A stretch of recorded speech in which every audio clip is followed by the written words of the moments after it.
qualquer maneira, tem a gravação, né? Então, os estudantes, de maneira geral, conseguem aproveitar através da gravação. Deixa eu ver se eu comecei. Comecei. Tá. Então, vamos começar. Pessoal, bom dia, né? Hoje a gente vai conversar um pouquinho sobre educação à distância, que eu acho um tema bem capcioso, sabe? A gente acha que é um tema fácil, mas eu aconselho vocês, eu trouxe temas de redação, né? Tente produzir, ou quem já produziu sabe como é um tema difícil, como é um tema capcioso.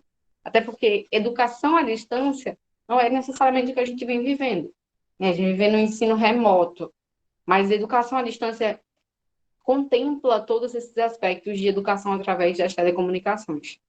E a gente precisa conhecer um pouco melhor a definição, porque não é muito isso que a gente vive na nossa prática. Principalmente no período do lockdown, a gente não vivia a educação à distância, a gente não tinha, tipo, um período híbrido, né, de tecnologia e presencial.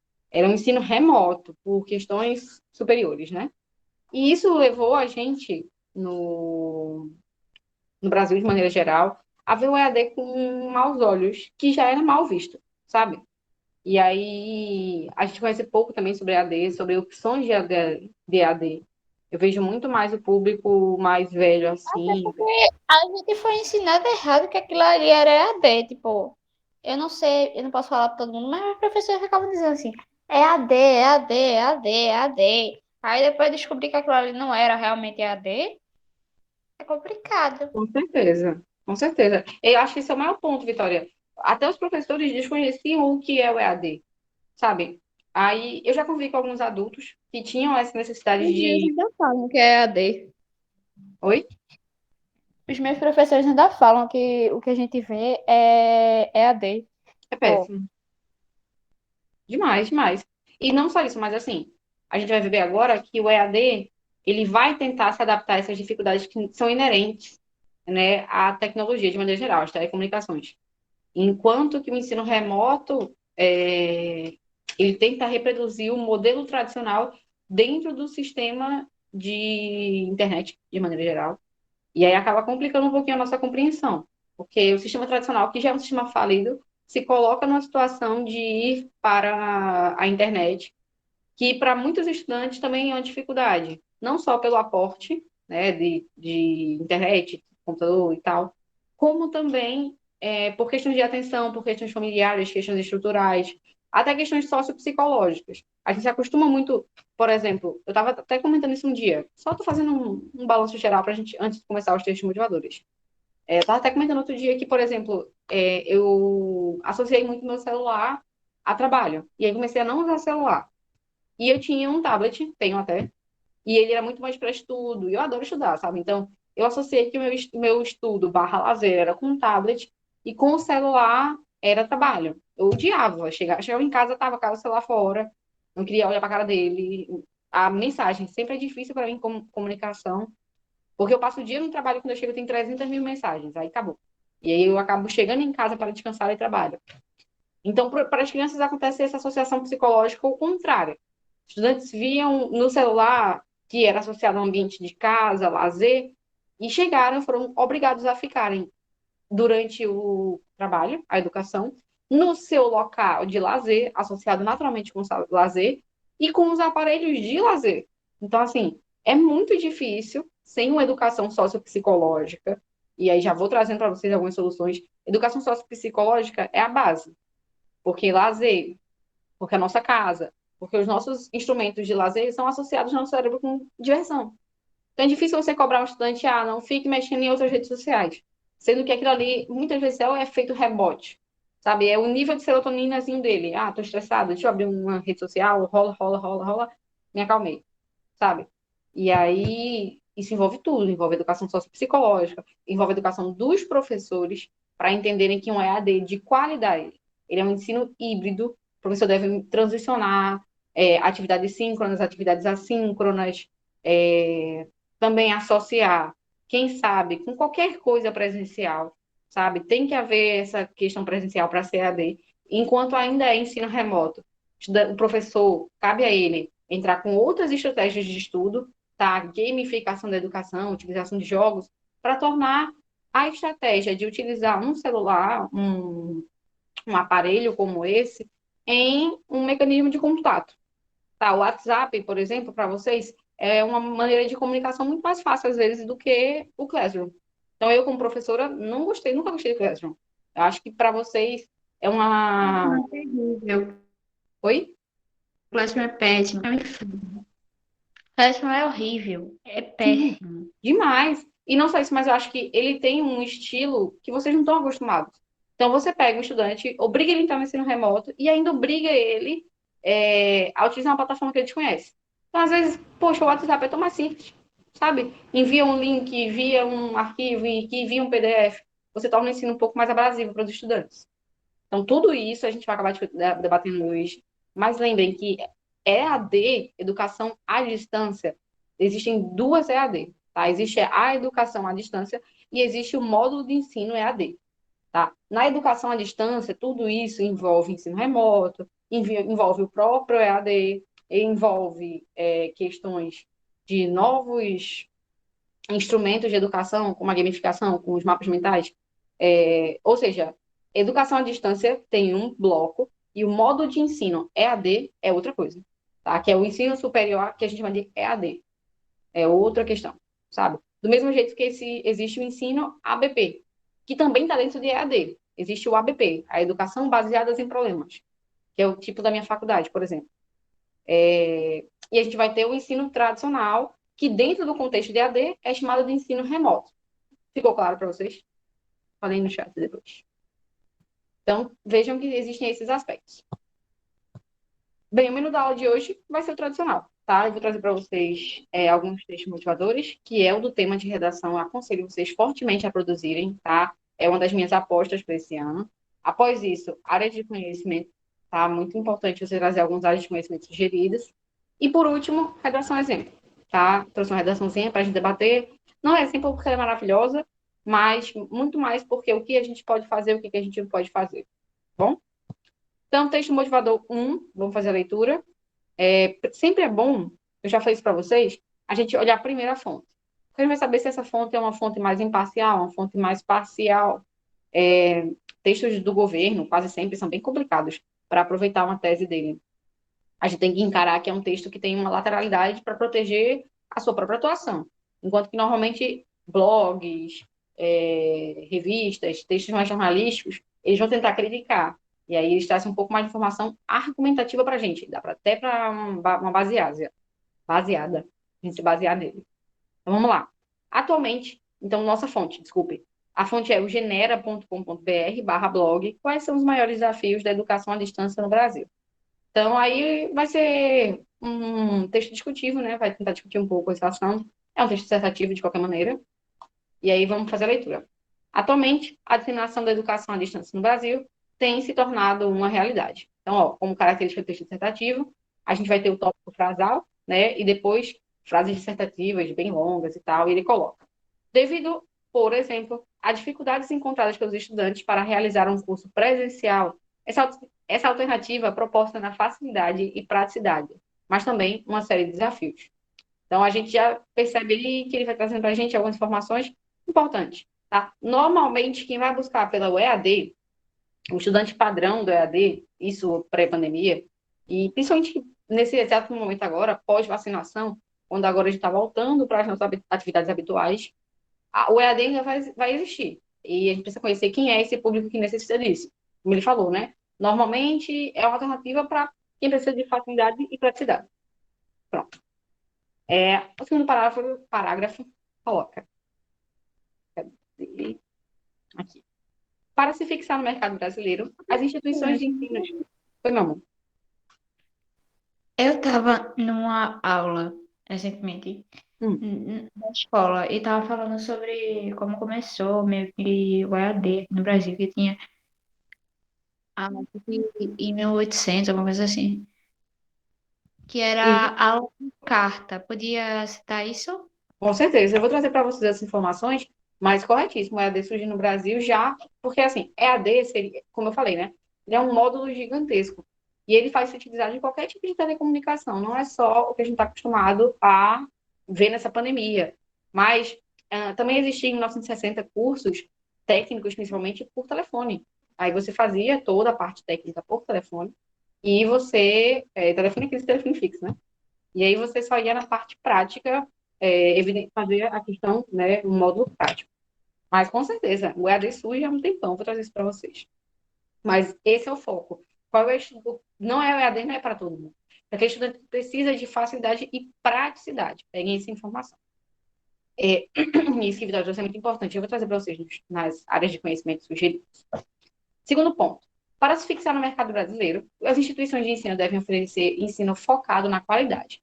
Além disso, é interessante transformar positivamente a experiência no ambiente virtual, com o objetivo de reter cada vez mais alunos. Então, outro ponto importante, normalmente o EAD ele é uma opção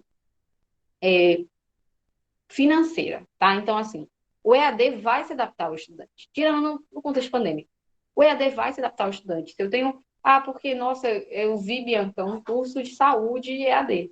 Depende, vai se adaptar ao estudante. Eu, por exemplo, acredito que, né, minha faculdade vai ficar em EAD por muito tempo. Mas a nossa prática continua. A gente tem o EAD, nosso módulo teórico é visto de maneira EAD, e eu vou 3 a 4 vezes por semana no hospital. E a faculdade gostou desse modelo, acho que se adaptou bem a isso. Isso não quer dizer que há mais ou menos adaptação. Mas veja, EAD é um conjunto, é um estudo híbrido, sabe? E aí, normalmente, o mercado vai tentar se adaptar às dificuldades dos estudantes, coisa que não aconteceu no ensino remoto da pandemia. O texto motivador 2, ele é da BBC, então, um texto jornalístico, vai trazer crítica, né? BBC que eu vivo indicando para vocês, acho que é um dos canais de YouTube mais interessantes, se não o mais interessante que eu já vi. E ele coloca para a gente. As circunstâncias um pouco caóticas e improvisadas talvez soem familiares para muitos pais e filhos, diante das primeiras tentativas de aulas online de suas escolas. Então, aí a gente vai já pensar no contexto pandêmico, né? O mesmo vale para professores, muitos dos quais estão pela primeira vez se aventurando no ensino à distância ou online, conciliando isso com o cuidado dos seus próprios filhos em casa. Veja que contexto interessante. Então, a gente não teve toda uma estrutura abarcada, a gente não teve todo um planejamento estrutural. A gente teve que pensar muito mais num contexto de todos desesperados, psicologicamente instáveis e sem o menor tipo de planejamento ou adaptação aos estudantes, sem o menor tipo de pesquisa, sem o menor tipo de conhecimento de quem são esses grupos. E não só isso, mas a educação à distância normalmente ela é gravada num local separado, bem ambientado, com iluminação de qualidade, com música, som de qualidade, né? E normalmente não vai ser no contexto de todo mundo trancado dentro de casa. É importante a gente mensurar esses aspectos. O texto continua para a gente no segundo parágrafo. Não são poucas as famílias do mundo vivendo circunstâncias parecidas em meio à pandemia do novo coronavírus. Segundo a Unesco, o braço da ONU para a Educação, até 25 de março, 165 países haviam fechado suas escolas por causa da pandemia, interrompendo aulas presenciais de 1,5 bilhão de estudantes e mudando a rotina de 63 milhões de professores de educação básica. Não há nenhum precedente para isso na história. No Brasil, as respostas para a situação têm sido diversificadas, a depender de cada rede ou escola. Algumas anteciparam as férias e se prepararam para estruturar o ensino à distância, caso a quarentena se estenda, o que é o mais provável. Outras já estão em diferentes graus, com diferentes métodos, produzindo conteúdos e enviando tarefas e aulas para os alunos fazerem em casa. Na rede pública, estados e municípios preparam aulas virtuais ou via transmissão de TV aberta, às vezes complementadas por material enviado às casas dos alunos pelo correio ou transporte escolar. Alguns montam grupos de WhatsApp com alunos e professores, trocando vídeos e áudios com atividades. Então, aqui foi um pouco mais da realidade que aconteceu. E destacar um ponto para a gente também muito importante, que é a questão dos professores da rede pública. Aconteceu também o pior, né? Muitas e muitas escolas, infelizmente, públicas em especial, aceitaram a proposta do governo, né, de transmissão apenas pela televisão e não davam aulas. Foi o caso de, acho que um sobrinho meu. Deixa eu só tirar uma fotinha para postar no Instagram de vocês. Pronto, voltei. Então, muitas e muitas escolas A minha simplesmente. até dava aula, mas, tipo, passava muito mais atividade do que dava aula. Outro aspecto interessantíssimo, aulas sem explicação, atividades assim, sem nenhum, nenhum sentido, nenhuma lógica. Eu tive uma vez, acho que foi era o irmão do meu marido. Aí ele traduz esses 40 termos de ecologia. Rapaz, não fazia o menor sentido. Era para ele pesquisar na internet e dizer o que o termo significava. Eu sou muito a favor de traduzir termos desconhecidos. Mas, em especial, nesse caso, os termos que eu vi ali não faziam o menor sentido, sabe? Então, não só isso, mas atividades infundadas, atividades que não trabalhavam o que era importante, né? A aprovação de vocês, o vestibular continuava rolando, né? E aí tem esse conflitozinho. Ao final, o texto, acho que tem um quarto ainda, tem um quarto. Tem 5. O texto motivador 3, ele veio do G1, a uma reportagem, então vai trazer talvez uma notícia para a gente. De 2020, maio de 2020, logo a gente entrou em pandemia, acho que 17 de março, maio de 2020, a gente estava já no ápice da saúde mental, trancados em casa. Né? Então, sem internet e ainda lugar para estudar, veja obstáculos de ensino à distância na rede pública durante a pandemia de Covid-19. Então, fazendo a leitura, né? O ensino presencial está suspenso por conta do coronavírus. Professores e alunos mostram que a desigualdade fica ainda mais evidente com projetos de educação remota, por causa da pandemia do novo coronavírus. Escolas suspenderam as aulas presenciais e passaram a buscar formas alternativas de manter o processo de ensino-aprendizagem durante a quarentena. Usam principalmente aplicativos e plataformas online. A estratégia adotada, no entanto, escancara a desigualdade e as dificuldades enfrentadas pelos estudantes e professores de colégios públicos. Acesso limitado à internet, falta de computadores e espaço em casa, problemas sociais, sobrecarga de trabalho docente e baixas qualidades familiares. Gente, isso aqui para vocês são todas as nossas teses, tá? Acho que tudo isso aí pode ser contemplado. Tá? A internet não é para todos, teve aquela lei agora há pouco de Bolsonaro, que é o motivo pelo qual eu acredito que vai cair. Sempre disse para vocês, todo ano cai tema sobre lei. Esse ano teve a lei, que foi barrada, mas já estão tentando restabelecer, com mais critérios, né?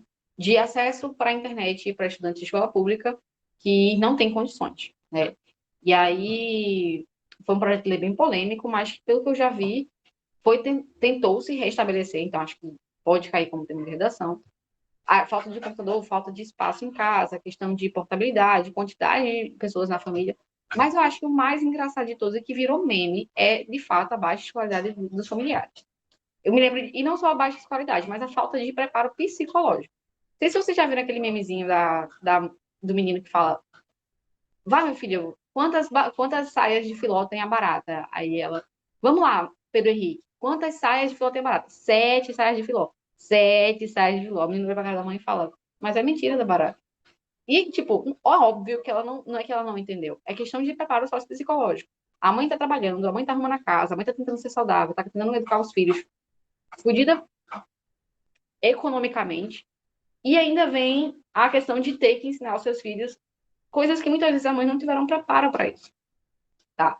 Então, tudo isso, obviamente, vai ser consequente para a educação dos estudantes. Né?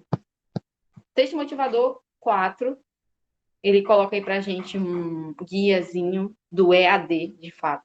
Quando vocês virem a sigla EAD, normalmente é relativa ao EAD de fato. Né? Ele coloca que para você aproveitar o EAD ao máximo, você deveria, primeiro, separar um horário na sua agenda, ter flexibilidade para escolher o horário, é uma das vantagens do curso à distância. Presta atenção. Isso aqui é o EAD de fato, tá? Aquele ensino, modo de ensino EAD. Primeiro que as aulas são pré-gravadas e você tem portabilidade para assistir quando você estiver mais à vontade. Bianca, eu sou uma pessoa mais noturna, durmo a manhã inteira, mas se trabalho à tarde e à noite eu adoro estudar. O EAD é o curso para você. Então, normalmente, as pessoas que fazem faculdade EAD, normalmente é nesse estilo. Elas vão fazer as aulas no seu momento, né? Como o texto coloca aí pra gente, quando ele tiver uma brecha na agenda, programar o dia, o horário. A aula tem lá, a aula vai durar 40 minutos, então eu vou encaixar na minha agenda meus 40 minutos para assistir minha aula. Depois, vai ter um momento presencial, depois, né? Então, ele coloca também que sempre é bom você acompanhar os fóruns de discussão.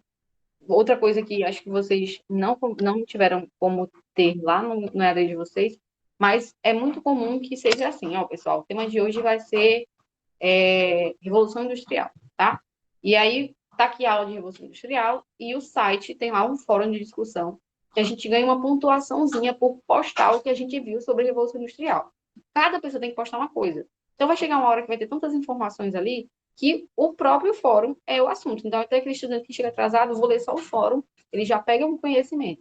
Não só isso, mas você fala: professora, esse assunto aqui faz parte da Revolução Industrial? Faz. Professora, eu vi essa questão aqui. É válido ou não é válido? E não só isso, mas você é recompensado. Metade da sua nota, normalmente, no EAD tradicional, é contemplada pelas atividades de fórum, por você ter assistido a aula e tal. E a outra metade vai ser pela avaliação, né?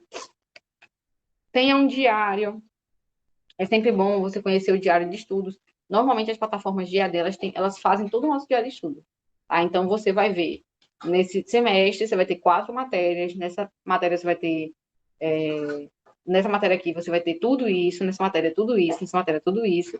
Então, quando você falta, você já sabe o que, é que você faltou, você não perde o conteúdo, está tudo organizado para você. Afinal, no EAD, você é mais autodidata, você tem capacidade de conhecer o seu conhecimento. Então, faltei a aula de Revolução Francesa. Não, faltei a aula de Revolução Industrial. E aí, a gente agora já está em Europa pós-iluminismo. Pós-iluminismo, vamos lá. E aí, você, poxa, estou precisando de alguma coisa. Qual foi a aula que voltei? Você já vai ver, você vai buscar. Vai ter lá na sua agenda tudo organizado. E depois, né, você vai ampliar os seus contatos nas aulas presenciais, né, que também são importantes. Ao final, o texto motivador 5 coloca para a gente. No Brasil, priorizamos o ensino à distância, a prova ABC, especialmente a distância entre os ricos e os pobres, a escola particular, a escola pública. Aí vem uma crítica interessante, né, que como, primeiro, o EAD no Brasil é mais realidade, principalmente de estudantes que não tem muito tempo, trabalham e tal, então normalmente costuma ser associada com um ensino de má qualidade, o que não é realidade, mas o que a gente vem percebendo principalmente é que até no período de AD, no período de ensino remoto, ainda assim a disparidade de escolas particulares e públicas ainda existe, né? Mesmo sobre questões estruturais, em especial os estudantes de escola pública terem ficado sem aula durante um bom período da pandemia. Bem, vamos agora falar sobre dados estatísticos e áreas de conhecimento para vocês colocarem na redação de vocês, tá? Como eu separei em História, Filosofia, Sociologia, filmes e séries e dados estatísticos. Mas como Vitória tinha contemplado para a gente esse ponto, eu queria incluir para vocês, tá? É importante vocês perceberem alguns dados estatísticos, alguns dados históricos, que a educação pública no Brasil ela só surgiu em 1930, tá? Através do governo de Getúlio Vargas, mais especificamente em 1934. Tá? Então, com a nova Constituição, que vem na ditadura, né, do Getúlio Vargas, ela trouxe um benefício, né, que foi a educação pública no país, fora as CLTs, né, os novos comandos trabalhistas. Mas vejam que a educação pública no Brasil surge em 1930 e mesmo anterior a esta existiu já o ensino EAD. O primeiro curso EAD, de fato, você ganhava uma contemplação, um aumento no seu currículo, surgiu em 1904, tá?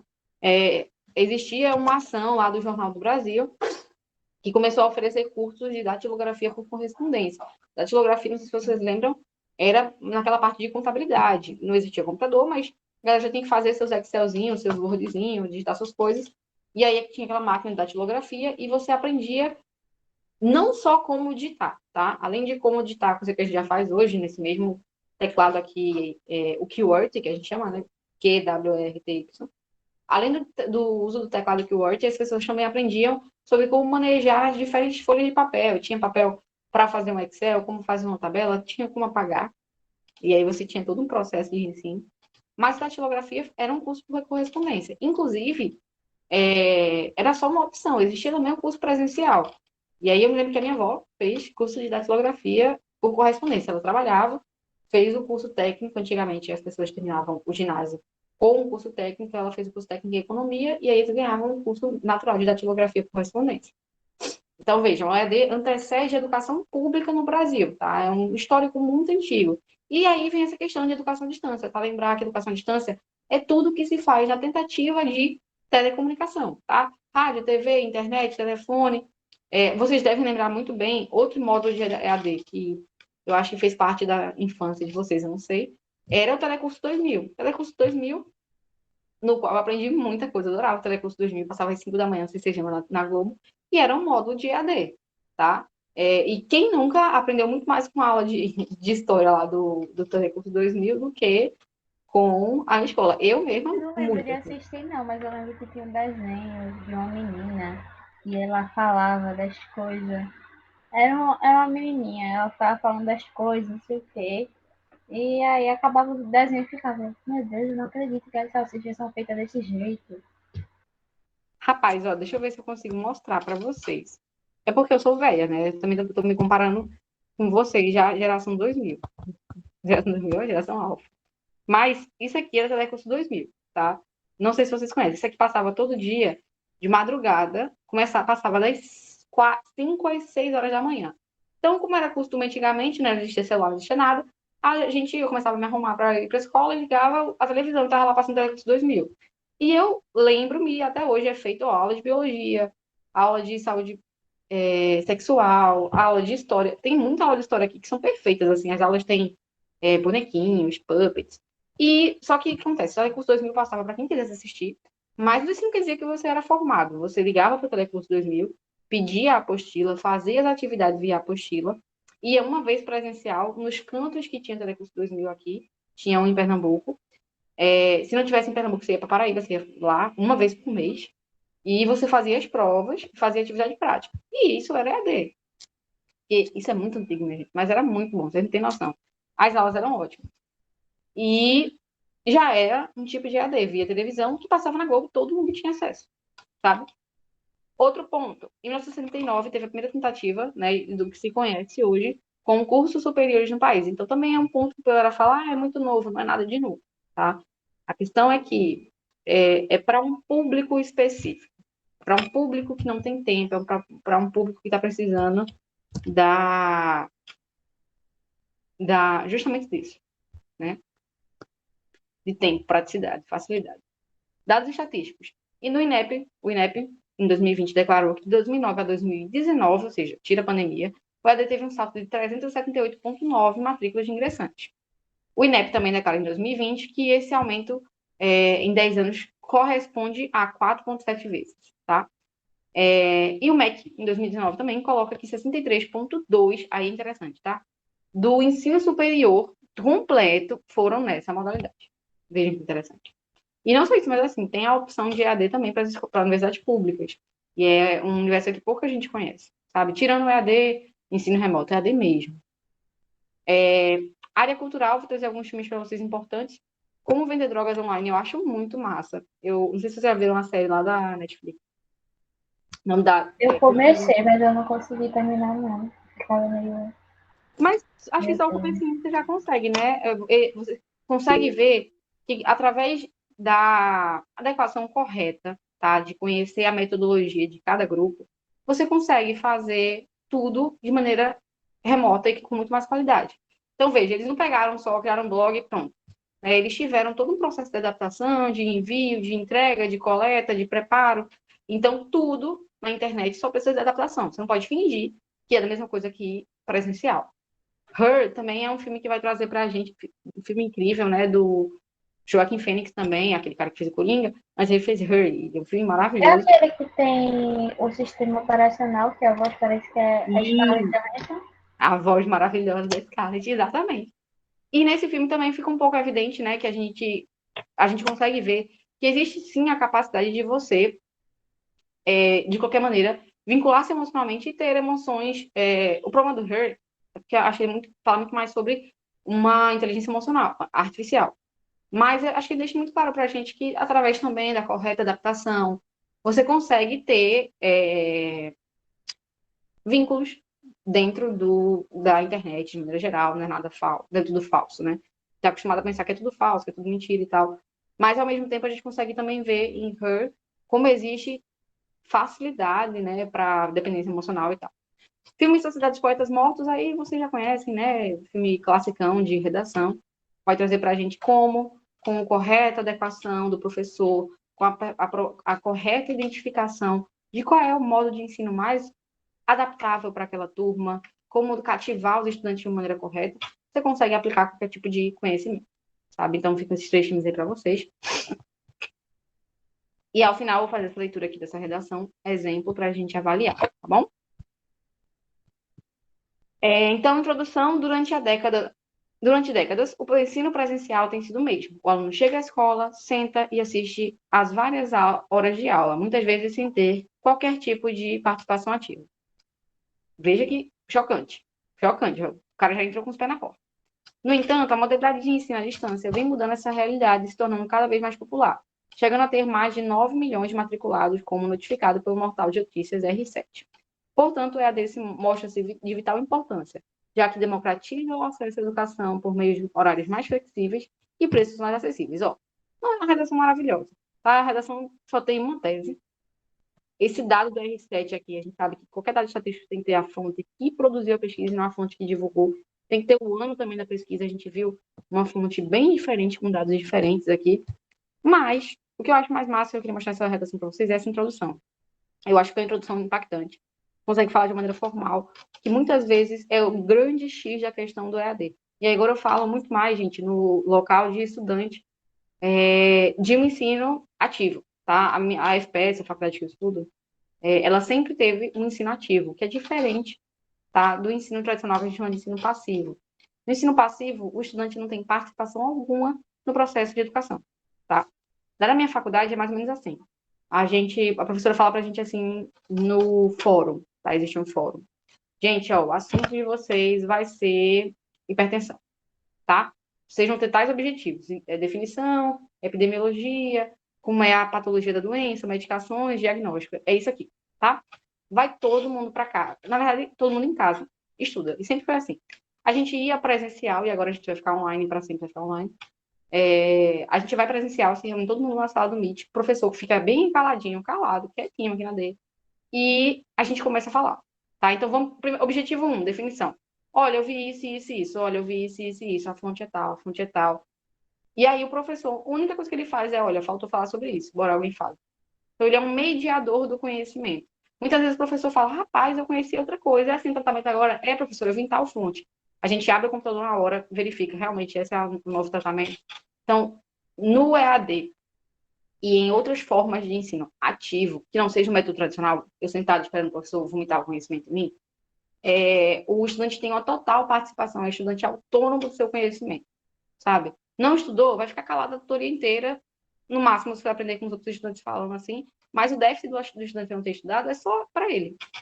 Enquanto que normalmente no ensino passivo o professor vomita tudo e tem uma grande carga de responsabilidade sobre si, os estudantes não aprendem muito porque a gente sabe que a captação de uma informação audiovisual é só em torno de 25%, e aí a gente vê que na prática isso não dá certo. E o EAD, em origem, é um ensino ativo. É um ensino que devo falar, ó, gente, a aula de semana que vem é tal. Vejam esse vídeo aqui, essa videoaula, e voltem aqui para a gente debater. E aí, o que é que vocês viram? E aí, essa questão aqui, qual é a resposta? Por quê? Então, o EAD é para ser isso, porque se você vai colocar o estudante no seu local de lazer para mexer com o seu objeto de lazer numa aula, você vai ter que tornar aquela aula interessante para ele. Nada mais interessante do que ser questionado, do que ser cativado pelo assunto. É claro, tendo os meios para estudar antes, previamente. Eu acho essa introdução muito interessante por causa disso. O D1 coloca para a gente. Ah, sim, aí fica a sugestão para vocês, tá, gente? Para essa redação, pesquisarem um pouquinho sobre métodos ativos de ensino, tá? Para vocês abrirem um pouquinho mais a cabecinha de vocês. Inclusive, particularmente eu já tinha conhecido sobre o método da ABP, que é tradicional em todas as faculdades de medicina do país, menos em Pernambuco. Menos em Pernambuco. Pernambuco, todas as faculdades públicas são método tradicional. Enquanto que na Bahia, né, a Bahia é referência de formação médica no Brasil. Tanto é que, não sei se vocês sabem, mas a primeira faculdade do Brasil foi na Bahia, que é a atual UFBA, era a Faculdade de Medicina da Bahia. Todos são ABP, aprendizado baseado em problemas. Então, eu lembro que quando eu estudava, eu não queria ir para uma pública, porque eu sei que o método de ensino é não qualitativo. Tanto é que, infelizmente, em Pernambuco, a única faculdade de medicina com avaliação 5 pelo MEC, a nota máxima do MEC, em relação à estrutura do curso, é a FPS, que foi o que me fez escolher o ProUni, o método do programa Bolsa para Todos, por causa disso. Então, até é importante vocês conhecerem a faculdade que vocês querem se preparar, o currículo acadêmico, o método de ensino, que varia um pouquinho. Na federal, se não me engano, tem alguns cursos sim, ABP, ou de outros métodos ativos, sabe? É importante. Bem, D1, inicialmente, convém analisar como os cursos ministrados à distância proporcionam maior flexibilidade ao aluno. De fato, como noticiado pela revista Veja, os alunos dessa modalidade de ensino são, em média, mais velhos e trabalham em período integral. Isso aí é a realidade. É o padrão, é o grupo que busca essa facilidade, essa praticidade, né? Dessa maneira, o diferencial em poder assistir às aulas onde e quando quiser faz com que os alunos não teriam tempo de fazer um curso presencial, tenham condição de fazer à distância. O problema dessa redação é só que, assim, qual é o problema disso? Lembrem-se, ao final do desenvolvimento tem que ter um problema. Se não tem problema, não tem solução. Se não tem solução, zero a competência 5. E, além disso, na redação do Enem, argumentar é problematizar. Tem que ter problema.